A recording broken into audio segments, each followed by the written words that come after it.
Assalamualaikum warahmatullahi wabarakatuh. Halo teman-teman semuanya, apa kabar? Pastinya baik-baik aja nih ya. Perkenalkan, nama saya Igna Wisdawati, saya dari kelas 18A2. Di sini saya akan menyampaikan materi mengenai UNFIS dengan judul Sistem Reproduksi pada Manusia. Nah, sebelumnya ada yang udah tahu belum nih apa itu sistem reproduksi pada manusia? Kalau ada, silahkan komen di bawah ya. Nah, saya akan menjelaskan mengenai sistem reproduksi pada manusia. Sistem reproduksi adalah suatu organ sistem seksual pada pria maupun wanita yang bekerja sama untuk melangsungkan suatu keturunan. Pada suatu keturunan itu sendiri pastinya akan memerlukan suatu proses. Nah, prosesnya itu diawali dengan adanya kopulasi yang disertai dengan fertilisasi. Nah, fertilisasi ini sendiri membawa sperma dan juga ovum. Nah, selanjutnya nanti sperma akan diproses menjadi spermatogenesis, sedangkan ovum akan diproses menjadi oogenesis. Selanjutnya, sperma dan juga oogenesis itu tadi akan disimpan dan digabungkan menjadi gematogenesis.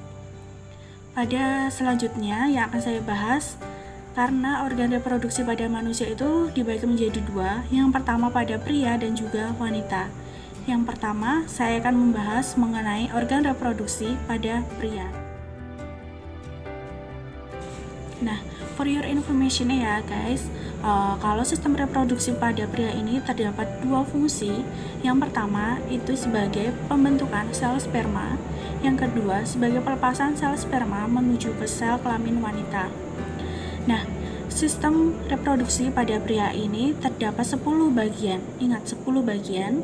Yang pertama itu testis, yang kedua adalah vas deferens, ketiga itu adalah kantong sperma, keempat penis, kelima vesikula seminalis, keenam kelenjar prostat, ketujuh kelenjar Cowper, 8 epididymis, 9 inhibilin, dan yang ke-10 tubulus seminovelus. Nah, saya akan menjelaskan mengenai beberapa bagian tersebut. Yang pertama adalah testis. Testis sendiri berfungsi untuk pembuatan sel sperma dan testosteron yang tersimpan pada skrotum. Yang kedua adalah vas deferens. Vas deferens merupakan saluran antara testis dan juga kantong sperma. Ketiga, kantong sperma.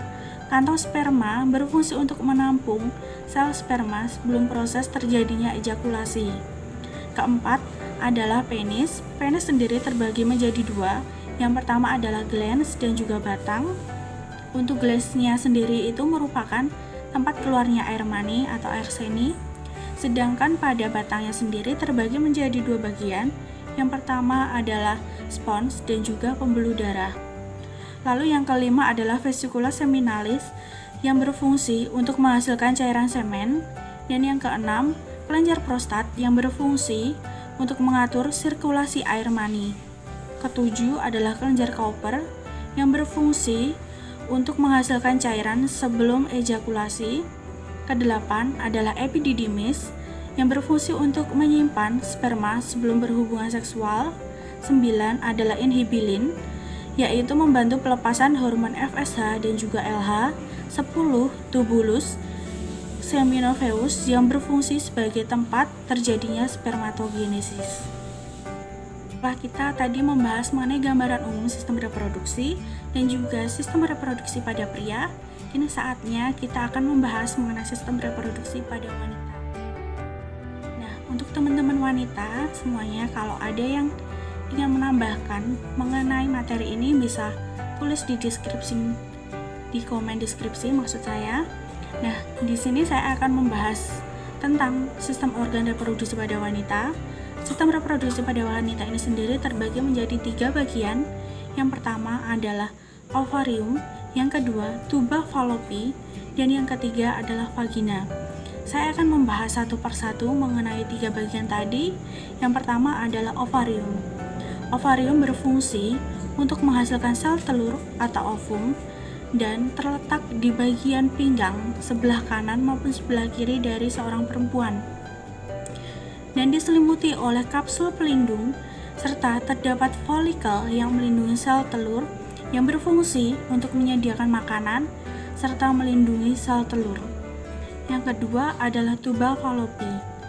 Tuba fallopi ini sendiri berfungsi untuk menggerakkan ovum ke dalam rahim. Ujungnya berbentuk vivre guna menangkap ovum. Nah, pada proses pembuahan terjadi pada oviduk dan bergerak menuju ke rahim.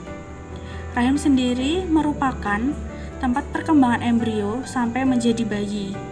Sedangkan rahim hanya mempunyai satu ruang yang terdiri dari dua bagian, yaitu cervix uteri dan juga corpus uteri. Rahim mempunyai 3 lapisan, yaitu perimetrium, myometrium, dan juga epidometrium. Pada epidometrium ini dia akan luluh ketika sel telur tidak dibuahi atau biasa yang disebut dengan menstruasi. Yang ketiga adalah vagina. Vagina sendiri berfungsi sebagai organ persetubuhan dan untuk melahirkan bayi. Vagina menghasilkan kelenjar Bartholomew. Secara umum, reproduksi pria dan juga reproduksi wanita tadi sudah kita bahas. Nah, sekarang kita akan membahas mengenai proses dari spermatogenesis. Pasti teman-teman dari tadi bingung nih, apa sih itu spermatogenesis dan apa prosesnya? Di sini saya akan menyampaikan mengenai proses spermatogenesis. Proses dari spermatogenesis ini ada 3. Yang pertama adalah spermatositogenesis, yang kedua adalah spermiogenesis, yang ketiga adalah spermiasis. Saya akan membahas satu persatu mengenai prosesnya tadi. Nah, yang pertama adalah spermatositogenesis, yaitu suatu pembelahan sel dari spermatogonium menjadi spermatoid. Lalu yang kedua adalah spermatomyogenesis atau yang disebut dengan spermiogenesis, yaitu suatu proses perubahan spermatid atau spermatoid menjadi sperma yang berkualitas dan menjadi dewasa. Yang ketiga adalah spermiasis, yaitu pelepasan sperma matur dari sel Sertoli ke lumen tubulus seminovelus ke epididymis. Setelah penjelasan mengenai gambaran umum sistem reproduksi pada pria, sistem reproduksi pada wanita, dan juga proses spermatogenesis, ini waktunya saya untuk membahas mengenai hormon yang mempengaruhi spermatozoa.